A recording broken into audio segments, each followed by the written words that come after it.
Hello everyone, welcome to easyexamnotes.com. Now the topic of discussion is number of possible super keys in DBMS. जब super की बात आती है तो mind में आता है एक सेट या फिर हम बोल सकते हैं सेट ऑफ एट्रीब्यूट। एक ऐसा सेट ऑफ एट्रीब्यूट जिसके अंदर एक की यूनिक की होगी या फिर एक एट्रीब्यूट जिसके अंदर यूनिक होगा। और जो सुपर की होती है किसी भी टेबल के अंदर उस रो को यूनिकली आइडेंटिफाई करने के काम आती है। लेकिन क्वेश्चन ये है कि आखिर नंबर ऑफ सुपर कीज कितनी बन सकती है, ये कैसे आइडेंटिफाई करेंगे। तो इसका सिंपल सा आंसर है, हमको यूज़ करना है 2 to the power n-1 वाला फॉर्मूला। एक्चुअली जब हम गेट क्वेश्चंस को सॉल्व कर रहे थे तब इस टाइप का क्वेश्चन हमारे पास आया था और हमने इसी फॉर्मूला का यूज़ किया था। आखिर इसके अंदर n है क्या? इसके अंदर n है number of attribute. For example हमारे पास में एक टेबल है, इस टेबल को मैंने नेम दे दिया स्टूडेंट और इस टेबल के अंदर नंबर ऑफ कॉलम हमारे पास है लाइक A, B, C और D। अब यहाँ पर मैंने A को बना दिया प्राइमरी की। अब हमको ये पता करना है कि नंबर ऑफ सुपर कीज कितनी बनेगी। तो फॉर्मूला हमारे पास में है 2 to the power n-1। n क्या है? नंबर ऑफ एट्रीब्यूट, और नंबर ऑफ एट्रीब्यूट हमारे पास कितने हैं? 4 है। तो सिंपल मैं कुछ इस तरीके से सॉल्व करता हूँ 2 to the power 4-1 equal to 2 to the power 3। That means कितना हो जाएगा ये? 8। डेट मीन्स इस रिलेशन के लिए, इस टेबल के लिए टोटल 8 सुपर कीज बन सकती है। लेकिन वो 8 सुपर कीज है कौन सी? अगर हम लोग यहाँ पर नंबरिंग कर दें, मैं यहाँ पर 8 नंबरिंग कर देता हूँ क्योंकि हमको ये पता करना है कि वो 8 सुपर की कौन सी होगी। हमको पता है कि हर सुपर की के अंदर जो हमारी प्राइमरी की है वो आने वाली है, तो मैंने सभी के अंदर ए को पहले से ही रख दिया।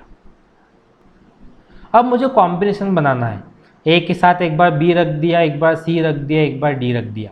एक बार हमने ए बी सी को बना लिया, एक बार ए बी डी को बना लिया।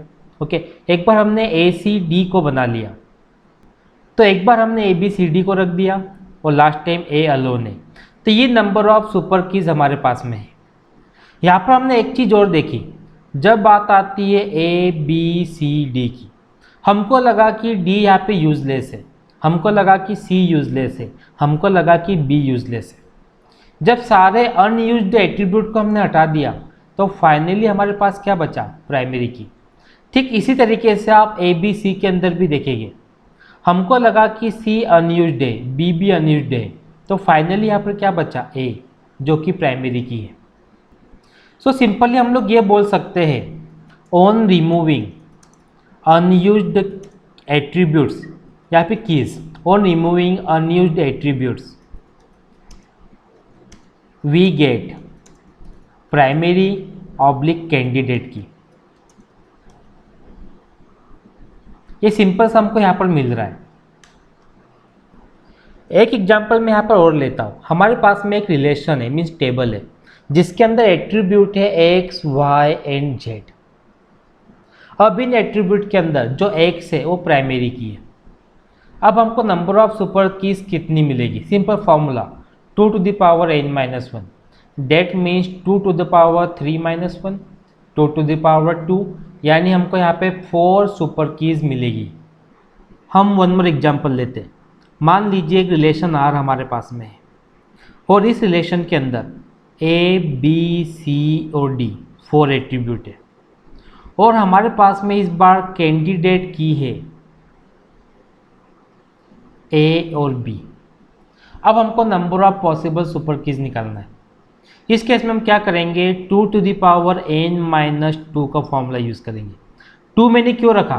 यदि आप देखेंगे नंबर ऑफ एट्रीब्यूट यहाँ पे कितने हैं? 2, तो 2 to the power n-2, that means 2 to the power 4-2। तो हमें यहाँ पर टोटल कितना मिलेगा? सुपर की 4 मिलेंगे। अब यहाँ पर ए बी सी होता कैंडिडेट की, इस केस में हम क्या यूज़ करते हैं? 2 to the power n-3, because number of characters यहाँ पर 3 है। सो 2 to the power 4-3, हमें आंसर कितना मिलता है यहाँ पे? 2। लेकिन यहाँ पर एक चीज़ का ध्यान देना है, जब मैंने ए और बी का यूज़ किया मीन्स ये कैंडिडेट की है, डेट मीन्स ये कंबाइनली कैंडिडेट की है। अब हो सकता है कि किसी क्वेश्चन में आपको इस तरीके से मिले कि हमारे पास में कैंडिडेट की है ए एंड कैंडिडेट की है हमारे पास में बी, इस तरीके से। इस केस में क्या होगा कि आपको ए के लिए भी सुपर की निकालना पड़ेगी नंबर ऑफ, बी के लिए भी निकालना पड़ेगी और ए और बी को कंबाइन करके भी निकालना पड़ेगी। तो पहले अगर मैं ए के लिए निकालूँ 2⁴ माइनस 1, 1 किसके लिए है, ए के लिए। अगर मैं बी के लिए निकालूँ 2⁴ माइनस 1, 1 किसके लिए है, बी के लिए। अगर मैं ए और बी के लिए निकालूँ 2⁴ माइनस 2, 2 किसके लिए है, ए और बी के लिए। अब हम लोग क्या करेंगे, जो हमने ए के लिए कैलकुलेट किया है और जो हमने बी के लिए कैलकुलेट किया है इनको सम करेंगे, और जो हमने ए बी के लिए कैलकुलेट किया था इसको इनके सम में से माइनस कर देंगे। इसको सॉल्व करेंगे तो हमको हमारा आंसर मिल जाएगा। लेकिन एक चीज़ और ध्यान देने वाली है, हमारे पास 2 कैंडिडेट की थी अलग अलग। अब अगर मान लीजिए कि यहाँ पर 1 मोर कैंडिडेट की होती, इस केस में नंबर ऑफ सुपर कीज हम कैसे निकालते हैं। सिंपल सा तरीका है, पहले हम लोग क्या करेंगे, ए के लिए निकालेंगे तो 2⁴ माइनस 1, देन हम लोग बी के लिए निकालेंगे 2⁴ माइनस 1, देन हम लोग सी के लिए निकालेंगे तो ये भी 2⁴ माइनस 1 रहेगा। अब हम लोग कैलकुलेट करेंगे ए बी के लिए तो 2⁴ माइनस 2। अब हम लोग निकालेंगे ए और सी के लिए तो हमें मिलेगा 2⁴ माइनस 2। अब हम लोग निकालेंगे बी और सी के लिए, हमें मिलेगा 2⁴ माइनस 2। अब हमें तीनों के लिए निकालना है ए बी सी, तो ए बी सी के लिए हम लोग किस तरीके से निकालेंगे 2⁴ माइनस 3। अब एक इंटरेस्टिंग चीज़ यहाँ पर है, ओके, जिनको मैं ग्रीन कलर से हाईलाइट कर रहा हूँ इनको हमको ऐड करना है, और जिनको मैं ब्लू कलर से हाईलाइट कर रहा हूँ इनको हमको माइनस करना है। मीन्स कुछ इस तरीके से 2⁴ minus 1 plus 2⁴ minus 1 plus 2⁴ minus 1, और जो ब्लू कलर में हमने हाईलाइट किया था इसको हम लोग माइनस कर देंगे, और जो ग्रीन कलर में था उसको हम लोग प्लस कर देंगे। अब जब हम इसको कैलकुलेट कर लेंगे तो हमको number of possible super keys यहाँ से मिल जाएगी। अब हम थोड़ा इसमें चेंजेस कर देते हैं। अब हमारे पास में कैंडिडेट की है ए एंड बी सी, तो सबसे पहले हम लोग क्या करेंगे, ए के लिए निकालेंगे possible super keys 2⁴n minus 1। अब बी सी के लिए निकालेंगे 2⁴n माइनस 2। एन की वैल्यू हमको पता है कि एन की वैल्यू यहाँ पर कितनी है 4, तो बी सी के लिए 4 माइनस 2। अब हमको ए बी सी के लिए निकालना है जो कि 2⁴ माइनस 3 रहेगी। तो सिंपल यदि हम लोग देखें हमको कुछ इस तरीके से मिलेगा -2⁴ माइनस 3। लेकिन अब हम इसमें थोड़ा चेंजेस कर देते हैं, ए एंड बी सी था, अब मैं क्या करता हूँ A B and B C कर देता हूँ।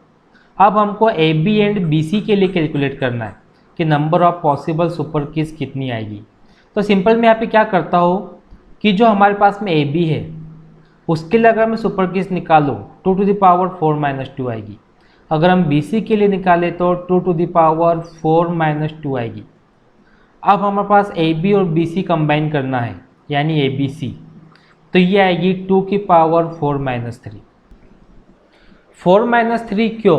क्योंकि इन दोनों के अंदर बी कॉमन था, हमको नंबर ऑफ एट्रीब्यूट्स को देखना है कितने हैं। तो सिंपल यदि हम सॉल्व करेंगे 2⁴ minus 2 plus 2⁴ minus 2 minus 2⁴ minus 3, ये number of possible super keys है। लेकिन अब यदि हम इसमें थोड़ा और चेंजेस कर दें, हम यहाँ पर सी के साथ में ले लेते हैं डी को, यानी कैंडिडेट कीज हमारे पास क्या है A B and C D. So first हम लोग क्या करेंगे, ए बी के लिए निकालेंगे नंबर ऑफ सुपर कीज तो 2⁴ माइनस 2, देन सी डी के लिए निकालेंगे 2⁴ माइनस 2, देन हमको निकालना है ए बी सी डी के लिए जो आएगा 2⁴ माइनस 4। ओके, अब सिंपल सेम सॉल्यूशन इनको हमको ऐड करके 2 की पावर 4 माइनस 4 को माइनस कर देना है, तो number of possible super keys हमको यहाँ पे मिल जाएगी। हमारा मेन मोटो क्या था कि हमको number of possible super keys find out कैसे करते हैं वो कॉन्सेप्ट क्लियर करना था, बिकॉज कॉम्पिटिटिव एग्जाम्स के हिसाब से ये जनरली पूछा जाता है number of possible super keys के बारे में। एंड जो भी आपका डाउट या क्वेश्चन होगा आप कमेंट बॉक्स में लिख भेजिए। नेक्स्ट एपिसोड में आपके डाउट को क्वेश्चन को सॉल्व करने की पूरी कोशिश करेंगे। Thank you for watching.